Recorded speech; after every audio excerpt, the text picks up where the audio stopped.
one, how's your training for the Olympics been going? So I feel good, man. I'm ready to go. I mean, we know what it takes to be at that level, and I got coaches who've been there and know what it takes to train and prepare the best you can to be the best you can when you go out there. Have you mostly been training here? Oh yeah, I mean, this is where I'm stationed. I train here as much as I can. This is where I love to be. It's routine. It's comfortable.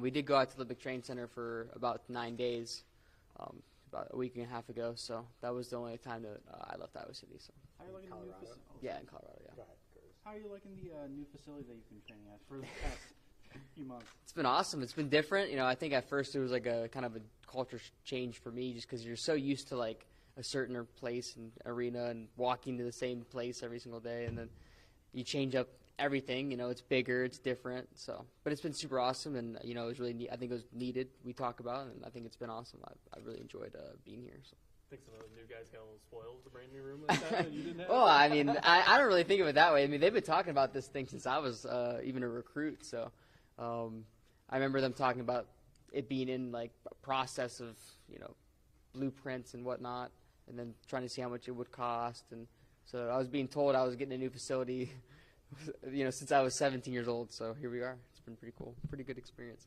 What did it take to get that win in Hungary, right? To qualify for the Yeah.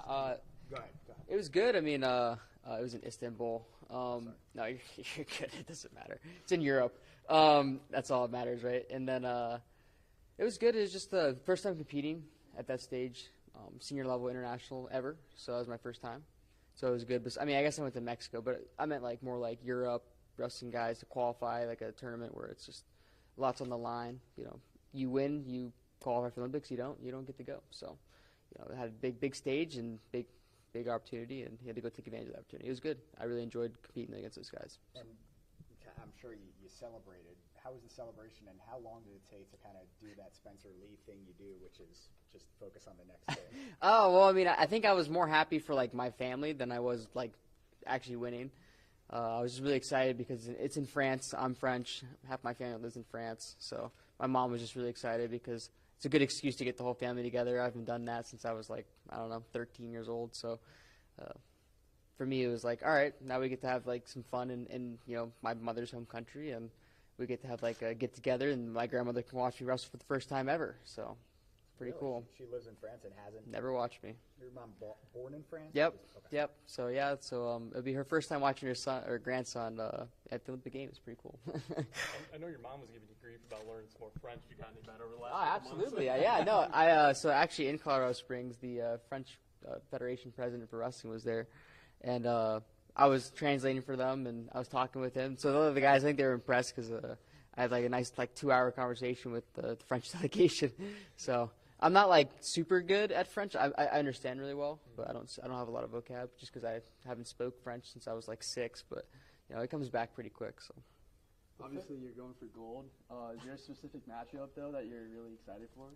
The matchup I wanted, he's not even allowed to go to the tournament. So I wrestle anyone. So what I said before is that I'd like to wrestle every single guy in the bracket, but unfortunately you only get to wrestle at the most 3 or 4. So.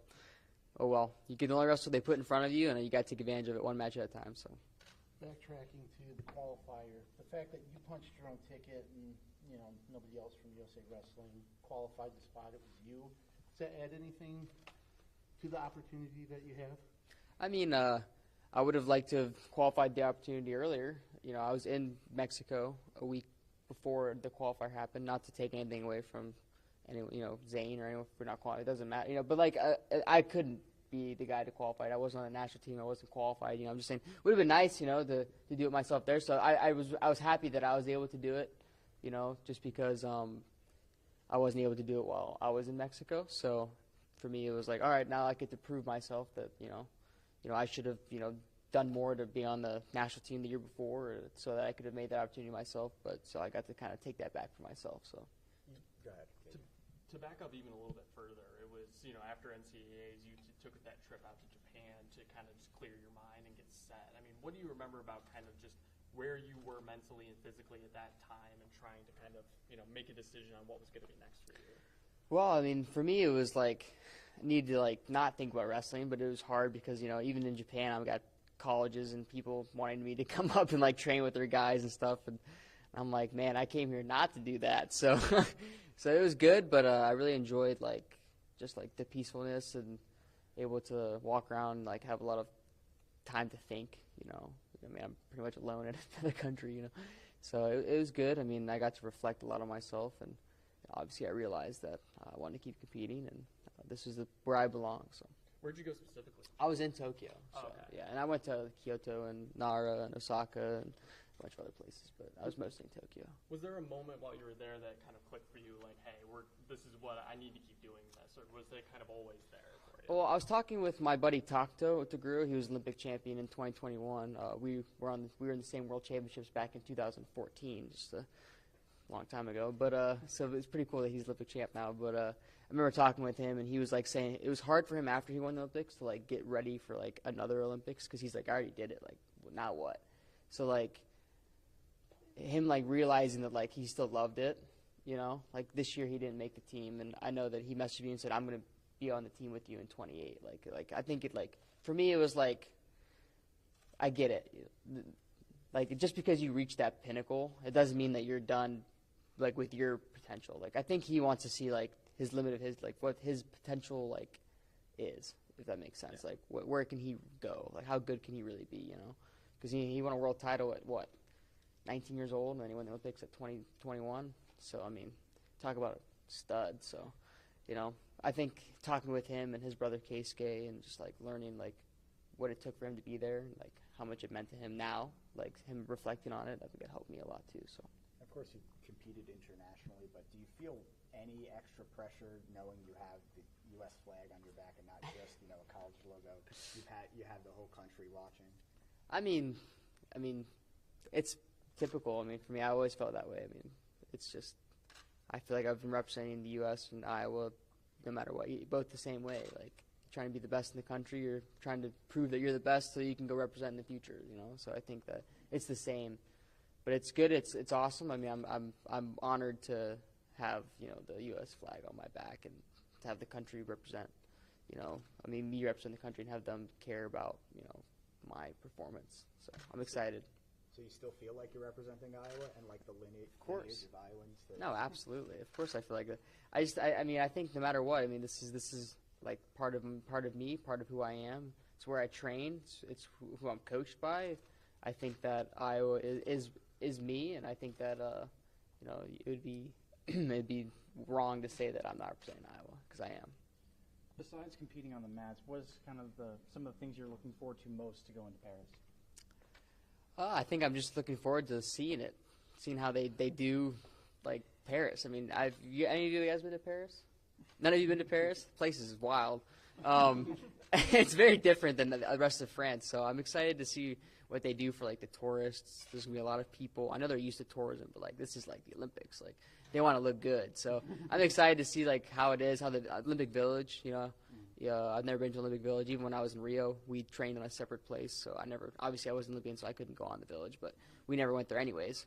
So I'm excited to like kind of see that, see other athletes, just like kind of be part of people who, you know, are chasing the same dream and goal as me. So, but I'm excited to just be in France again. So. As far as the Olympic experience, what have you maybe pulled from your dad, your mom, Terry, Tom, about what it's going to be like, you know, when you're in the Olympic Village, you're surrounded by all the activities and stuff like that? Well, they just keep hashing on me just to stay super, super, like, to yourself, like, focus on yourself, focus on the next thing. You know, it might be the Olympic Village and it's cool and all these other athletes, but you're still focusing on the ultimate goal, and that's to be ready to go when it's time, and that's for the August 8th, for the Olympic Games. So, you know, distractions aside, I mean, yeah, take it in, enjoy it. You know, it'd be a lie to say that you're not going to, like, you know, be there and, like, experience it. Like, if you're just trying to, like, ignore it, I don't think that works. I think you just got to take it in and then just move on, just like that, you know? Your parterre offense there in the Olympic drop qualifier and then the last chance qualifier there was just at an unreal level. I mean, for you, like, was that just what has it been in particular that has risen it to that level right now? Is it work in the weight room technique, or what is that right now? You know, I think that it just folk style, freestyle. To me, wrestling's wrestling. I've always focused on transitioning from offense to offense, you know, so take down and turn, extremely, extremely important in my wrestling.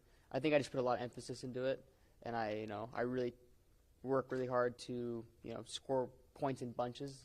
I like to say I'm a pretty dangerous wrestler because I'm not a guy who just scores one takedown and that's it. Like to me, I'm looking for 2, 4, 6, 8. I can score points really fast in really, really short time frames. So, and that's just how I am. That's how I've always been, and that's what I pride myself on. Is just constantly looking to score points in the next opportunity. So, I think that's pretty much it. I don't think there's anything special to it. I just put a lot of emphasis in it, and I've been working that way since I was a little kid. So, Have you grown over the last year since air quotes graduated? You've been here for a while. I think that I've matured a lot in the sense of like professionalism, I guess, as an athlete, training. It's different, like now that you're a little older, the way you train, the way you compete is different. I only compete 5, 6 times a year max, I train in a different way. We're very calculated. It's all about like staying healthy, staying in best shape. Obviously I'm training with the guys here, making them better, mentoring those guys, but, got to focus on yourself as well. So it's been good. It's been different, but, I think that it's been a very positive change. You got to think of it that way, so. Thanks, Spencer. Awesome. Thank you guys. Thanks, Spencer. Anything else? You guys good? Yep. Awesome. Good. Tom? How are you? Hey, these guys asking about your wrestling, man. We got some wrestling knowledge. Hardtair and... That's right. I'll see it too.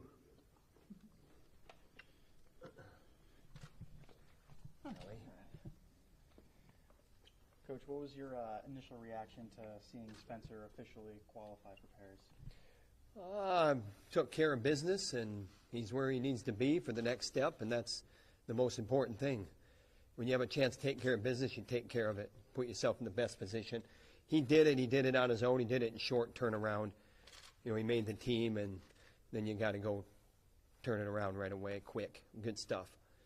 Where have you seen him grow over the last 10 to 12 months? Health more than anything. I don't think sometimes, you say that you control the things that you can control. Sometimes you can control your health, sometimes you can't. He's been dealt a lot of issues with his health, and he's handled everything that's thrown at him. So he's healthy. That's what I would say. He's healthy. You've had guys, Spencer, after he got wrapped up with his collegiate career, he goes and takes a little trip to Japan just to kind of clear his head. Nelson's kind of done similar things in the past for him. How important is it for guys to kind of, when they need to, take a little bit of time away, and how beneficial can that be? First of all, Spencer's a different character, so he has an affinity for the Japanese culture. He has friends over there. It was a no-brainer. It's something that he had talked about also. Talking about and doing are two different things. And so we spurred him a little bit, and he was gone quite a while, and it was a recharge for him. When he got back, saw things a little bit differently. I remember when he got back, we went right into our summer camp phase. So a lot of things were happening pretty quick, and he didn't have a whole lot of time to think. And then after that, that's when his training started for Fort Worth. And if you remember, Fort Worth was the beginning of the trials in December. So it was a good timing getaway. It was a good therapeutic getaway, and it was also a good reminder that I am the best wrestler in the world getaway. And he went into a really strong wrestling culture there in Japan. And like I talked about his friendships there, you're fanning the flames, just making them burn hot inside of you. What are some of the biggest differences between Spencer Lee, the college athlete, and Spencer Lee, the professional? He's pretty tough in college, and he's pretty tough right now. And the thing is he's had opportunities, and he's seized them very strongly. He's put, emphasis on the most important competitions, and I don't know if there's any more important than this one coming up. So you're talking about a guy who is a super high-octane competitor. You're talking about a guy who gets up for the best events that are in front of him, and here we are. It's time to perform, It's not something where you don't talk about that because we don't want to get him worked up too much. He knows that. That's what he's all about, and that's what he's here for. What makes like a wrestler like Spencer, and I'm sure you've had a lot of wrestlers in the past, kind of not feel extra pressure when you do say, He's a three-time world champion. It's a three-time age world champion. He won a cadet world championship. He won 2 junior world championships. He's been in the fire, so to speak, a lot, and he's been hardened that way. So he is a veteran through and through. We believe in our best assets of our best wrestlers, and he's got a lot of good qualities, characteristics, assets, and it's time to let him shine through. Spencer, we talked about wanting to rep Iowa just as much as the country at the Olympics. What kind of pride do you get from that? Iowa, USA, we tell our guys when they come and they're from out of state, this is home, and Spencer, he bought into that right away. And here we are, 8 years later or whatever, and Iowa's been home since day one when he walked on campus here, and doesn't surprise me. Spencer's done it before, but I mean, how valuable is the experience for Drake to get out and be able to train with Spencer and see what it's like to be on the stage? It's important for Drake. That's one of the byproducts, I guess. I think Drake Ayala is doing just fine, getting better and cutting his teeth and taking the next steps to accomplish what he wants to accomplish. He left a little undone as well. So this is part of that for him. But there's also an unselfish part of that as well. I mean, he's the right guy, along with Lugo and Sorensen, to go with Spencer because of their relationship, so on and so forth. And remember, he's had his trials as well with injury, so there's some similarities there. So a lot of good overlap where they understand each other. I always had no shortage of them, but what is the impact of having another Olympian do for the Iowa wrestling program? I'm not sure that I look at it that way. I look at it more like it's time to perform.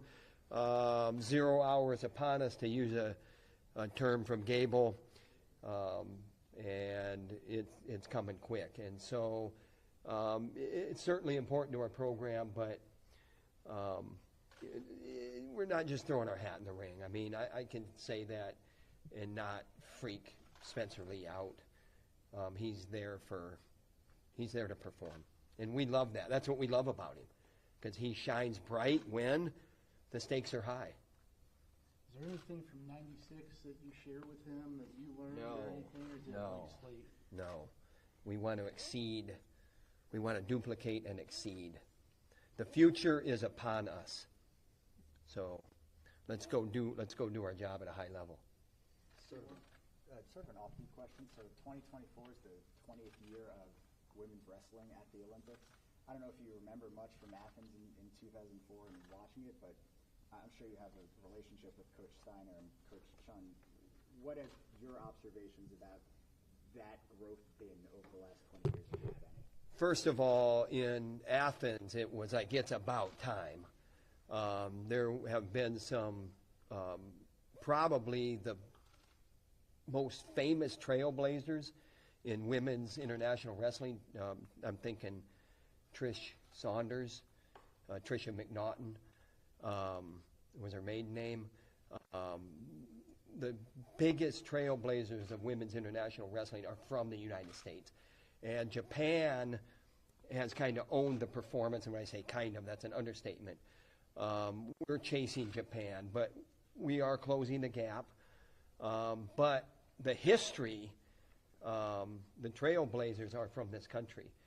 So I would say that, hey, we got work to do to catch Japan. We're doing it. We're getting there, and we just got to keep doing it. What are you most looking forward to in France?